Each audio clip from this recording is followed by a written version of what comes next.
The cameras flashed. The crowd froze. And just like that, Hollywood had a new obsession. Which is saying something for a town that's always obsessed with something, right? Exactly. Welcome to Starscope Report. Join Jordan and Jamie as they uncover Hollywood drama, music industry shakeups, and viral influencer scandals. From red carpet surprises to social media controversies, we dive deep into the stories behind the fame. And today's deep dive is, well, it's based on a headline that kind of broke the internet recently. The title is literally Lost Star Maggie Grace Quietly Ends Her Marriage. Yeah, quietly is honestly an understatement here. We're going to unpack a massive stack of entertainment news articles, some biographies, and international legal reports. Right, because we want to explore not just the timeline of the separation, but the whole fascinating collision of, Hollywood fame and Silicon Valley royalty. So if you're listening to this right now, I want you to think of this deep dive as basically a masterclass. It is a masterclass in how high-profile individuals can successfully navigate personal crises. And actually protect their privacy. Yes, in an age where literally everything is usually overshared online. Think about your own digital footprint for a second. Oh, it's terrifying. We have no control. Right. So, okay, let's unpack this. Imagine living completely separately from your spouse for an entire year. You are navigating the logistics of two households. Oh, and co-parenting two toddlers. Don't forget that part. Exactly. Co-parenting two toddlers. And you're doing all of this while operating in the absolute highest, most visible echelons of both Hollywood and Silicon Valley. Which is wild. It is wild. And then add one more detail. The paparazzi, the tabloids, the millions of fans who follow your every move, they have absolutely no idea. None. Zero leaks. Zero. No leaked texts. No anonymous sources whispering to, PMZ or whatever. For 12 full months, you are hiding a massive personal crisis right in plain sight. It honestly sounds like the premise for a spy thriller. Because, we are so conditioned to consume the fallout of celebrity breakups in real time now. Oh, totally. The Notes app apology, the Instagram statements. Yeah, the standard operating procedure for fame usually involves, courtroom drama and completely weaponized PR statements. So to achieve total radio silence in 2026 requires this almost superhuman level of operational security. And that's what makes this so fascinating, because it wasn't just a breakup. We're looking at the finalized divorce of Maggie Grace, who you obviously know from Lost, the Taken trilogy, the Twilight Saga, and Brent Bushnell. Right, the tech guy. Yeah, a major experiential tech entrepreneur. Yeah. And our mission today isn't just to recite a boring timeline. We really want to understand the mechanics here. How they pulled off this completely invisible untangling. Exactly. And, why this specific strategy was necessary for them. But wait till you hear what came next, because the sheer duration of the secret is what initially caught my eye. Oh, the timeline is staggering. According to the legal documents from our sources, Maggie and Brent officially separated on October 1st, 2024. Over a year before the public caught wind of it, they maintained separate residences starting in October 2024. In Los Angeles, as of all places. Yeah. Right. LA operates essentially as a giant interconnected surveillance network for anyone with a recognizable face. Yeah, everybody's got a Ring camera, everybody's got a smartphone. So managing that physical separation without triggering a single blind item or gossip column is it's unheard of. And it's not like they just, rushed to the courthouse the moment they separated either.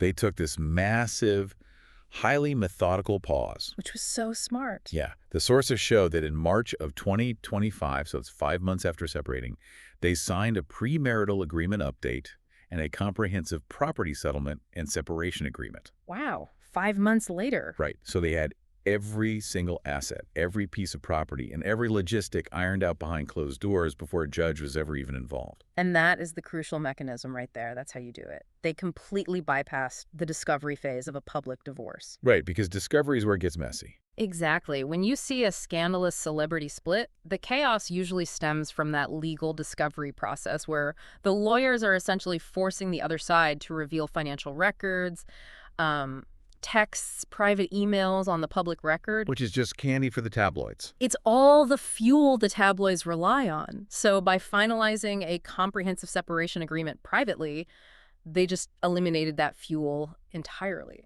It honestly reminds me of a collaborative engineering project, methodical, planned, and executed completely offline. Oh, I love that analogy. Right, like how software developers test new apps.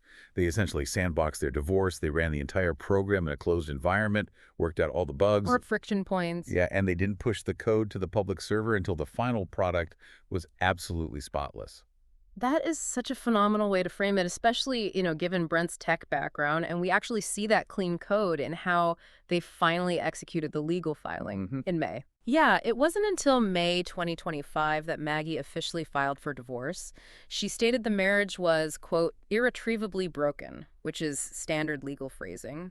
But the key detail is where she filed. Right, because she didn't file in L.A. County. No, she did not. She filed in Washington State. Okay, so explain the mechanics of that for a second, because it feels like a really deliberate, tactical move. Why bypass the California courts entirely? So jurisdictional choice is a classic high-level privacy tactic. California family court dockets are incredibly accessible. I mean, they are basically content farms for the entertainment press. Oh yeah, reporters just scrape those systems daily for new filings. Exactly. Washington State, however, offers different mechanisms and procedural hurdles that make it much, much easier to keep sensitive financial and custodial details out of the public domain. Oh, okay. Furthermore, Brent signed a joint petition right alongside her. Meaning it wasn't like one person aggressively serving the other with papers in a driveway? Precisely. A standard filing immediately creates an adversarial legal posture. A joint petition means they essentially walked into the courtroom holding hands, legally speaking. They just handed the judge a finished puzzle. Yes. It was entirely uncontested. Neither party sought spousal support.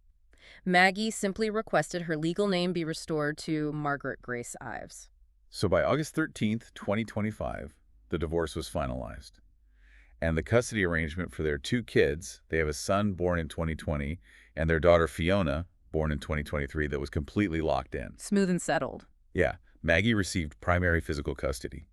Brent received weekend and holiday visitations with a specific stipulation that Fiona gets that same schedule once she turns 3.5. Which is very forward-thinking. Very. They even baked in clauses where Brent can ask Maggie for help with the kids if his work travel gets chaotic. Like, it's just remarkably pragmatic. It really is. And what's fascinating here is that it's vital to place this pragmatic approach into the broader cultural context. Right. If we look at the data from 2025 and 2026, we tracked a massive wave of celebrity breakups. I mean, Frankie Muniz and Paige Price, Jack White and Olivia Jean. Ariana Grande. Yes, Ariana Grande, Megan Rapinoe and Sue Bird, even Jelly Roll and Bunny Zoe. The era of the Notes app breakup has really evolved, hasn't it? It has evolved into the airtight corporate dissolution. We are seeing a distinct trend away from the fiery, scandalous Hollywood split. Thank goodness for that. Right. High net worth couples are increasingly citing like changing priorities or personal growth, and they're opting for these highly organized untanglings. Because a public battle just destroys brand equity. And personal sanity. The cultural appetite for watching people destroy each other in family court is waning. Savvy public figures are pivoting to strategic silence. If you're loving these Hollywood twists and this kind of analysis, make sure you're subscribed because we've got even crazier stories ahead. For sure, hit that subscribe button. So, okay, I understand the strategy behind keeping it quiet. But to understand why they split in the first place, we have to look at the pressure cooker environments both of these people operate in. Because the contrast between their two worlds is just striking. Right. Let's look at Maggie's trajectory first. She grows up in Worthington, Ohio. She breaks out as a teenager playing Martha Moxley, which lands her a Young Artist Award nomination. A huge deal. Yeah. Then she gets cast as Shannon Rutherford on Lost, winning a SAG Award with the ensemble cast. From there, she's in the Taken trilogy, the Twilight Saga, Malice in Wonderland, Californication. Her entire adult life has been deeply embedded in the Hollywood machine. And we really need to consider what that actually demands of a person. A successful acting career at that level is defined by incredibly rigid structures. You don't make your own schedule. No. You have early morning call sheets, strict production schedules, extensive press junkets. You are routinely shipped off to remote locations like Hawaii for Lost or Europe for Taken for months at a time. Right. You are operating in a world of manufactured emotion, sure, but your daily life is entirely dictated by the director's schedule and the studio's budget. You are basically a highly paid, highly visible employee inside a massive, inflexible corporate mechanism. Exactly. But then you look at Brent Bushnell. His world operates on a completely different frequency.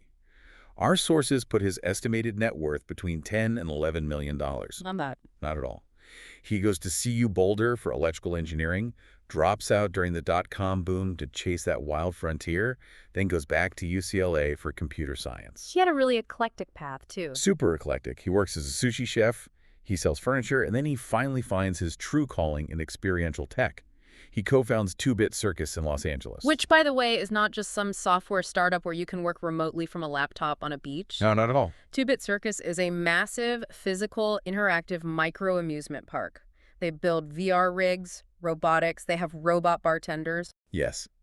He was the engineering mind behind that insanely viral Rube Goldberg music video for the band OK Go, working with Synlabs. Oh, I remember that video. It was everywhere. Everywhere. He even pitched a deployable tech theme park on Shark Tank.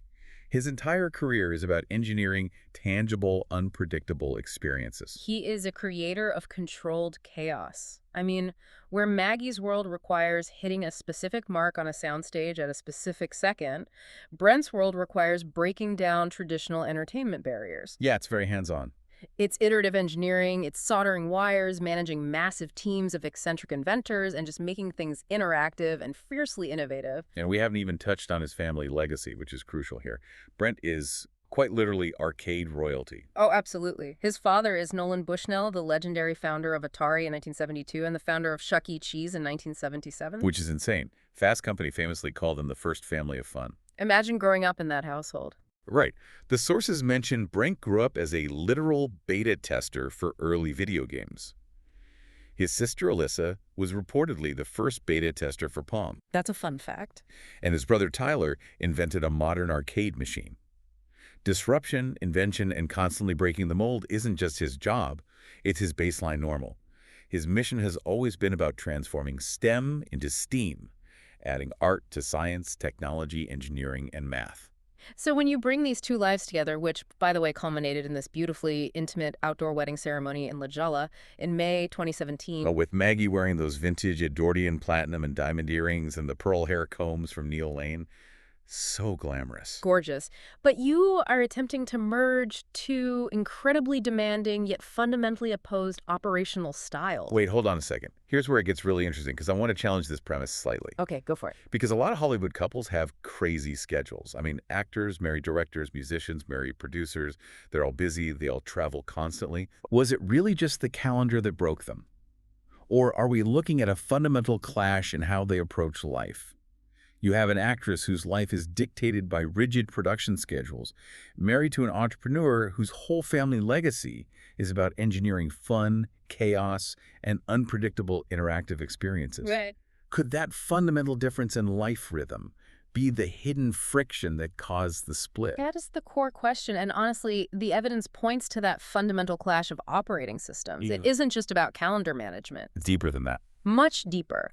When you blend Silicon Valley experiential tech with Hollywood storytelling, you are dealing with totally different definitions of reality. Yeah. Brent's career requires him to be physically present, constantly iterating, building physical spaces, and managing the unpredictable variables of a live audience. While Maggie is off on location somewhere. Exactly. Maggie's career requires deep, isolated immersion into a script, often thousands of miles away from home. The drive for success is shared, obviously, but the practical daily realities of how they achieve that success naturally pull in opposite directions. It would require an almost superhuman level of balance to sustain. It makes complete sense when you frame it that way. They didn't necessarily fail, they just assessed the structural integrity of the marriage, realized the physics of it no longer worked, and dismantled it safely. And safely is the key word. But wait. Later in the episode, we're going to talk about the shocking career twist nobody saw coming for Maggie. Oh, it's such a good pivot. First, though, even as this marriage ends, our sources give us some amazing glimpses into the support systems Maggie relies on. And it turns out her Hollywood past provides some pretty fierce, if slightly unconventional, protection. Yes. The Liam Neeson anecdote from our sources perfectly illustrates this. It is genuinely one of the best late-night talk show stories I've ever read. It's hilarious. So years ago, Maggie is a guest on Conan, and she tells this story about a time she was going through a particularly bad breakup. She admitted she was a bit heartbroken, feeling like a, quote, hot mess. We've all been there. Right. She happened to be on the set of Taken at the time, and she confides in Liam Neeson. And Maggie calls Liam the best fake movie dad any girl could ask for. Which is adorable. It is. Because his reaction wasn't just to, like, offer a shoulder to cry on. He got intensely, almost theatrically protective. He decided that this ex-boyfriend required a very direct intervention. They actually prank called the guy. Liam Neeson gets on the phone, completely slips into his raspy, terrifying Brian Mills character voice and says... I can hear the voice in my head. Right. He says, "This is Brian Mills. We've never met, and if you play your cards right, we never will." Terrifying. He proceeds to tell this poor kid that he's lower than pawn scum, that his first mistake was dating out of his league, and his second mistake. Well, he implies severe physical consequences. And he ends the call with a legendary cinematic threat. "I have a particular set of skills, and I don't want to waste them on you." I mean, beyond the obvious humor of an action star terrifying a young ex-boyfriend, it reveals something really profound about Maggie's position in the industry. Yeah, she has real community. Exactly. She isn't just passing through. She has cultivated deep, fiercely protective relationships with heavyweights in her field. She has a fortified network in her corner. Which is so important in that town. But what is truly compelling about her current situation is that she is no longer relying on those protective figures to shield her. She is stepping into that role of power herself. So what does this all mean? Well, this brings us to her next major career pivot. According to the industry sources in our stack, Maggie is returning to AMC, where she previously had a great, gritty run on Fear the Walking Dead to star in a highly anticipated new NASCAR drama called Thunder Road. It's a very significant project. She is reuniting with showrunner Taylor Elmore and starring opposite Dennis Quaid. That's a heavy-hitting cast. Definitely. The show is a multi-generational saga focused on the fictional Whitlock family, which is this blue-collar racing dynasty with deep roots in the Southern Hill Country and the historical moonshine trade. Oh, that sounds so good. Right. Dennis Quaid is playing the patriarch, Dwayne Whitlock, a racing legend whose nickname is the Wrecking Ball. But Maggie's role is really the anchor of the whole thing.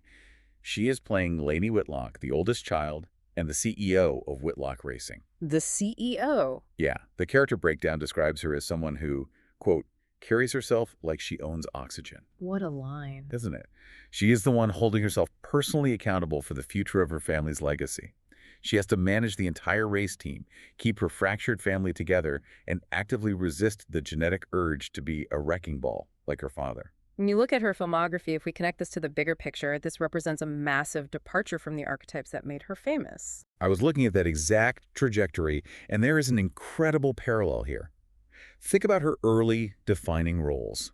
In Taken, she is literally the daughter who gets kidnapped, entirely helpless, waiting for her father to tear Europe apart to rescue her. Right, the damsel in distress. And in Lost, Shannon Rutherford starts out as the privileged, somewhat naive sister who needs constant saving. Even if you look at her early Hallmark Channel work, like the 2013 movie version of When Calls the Heart alongside Jean Smart. Oh, I remember that one. Yeah, she was playing the innocent, wide-eyed schoolteacher finding her way. She really built her early career, playing characters who lacked agency. They were the subjects of the narrative, not the drivers of it. Exactly, the contrast I was seeing.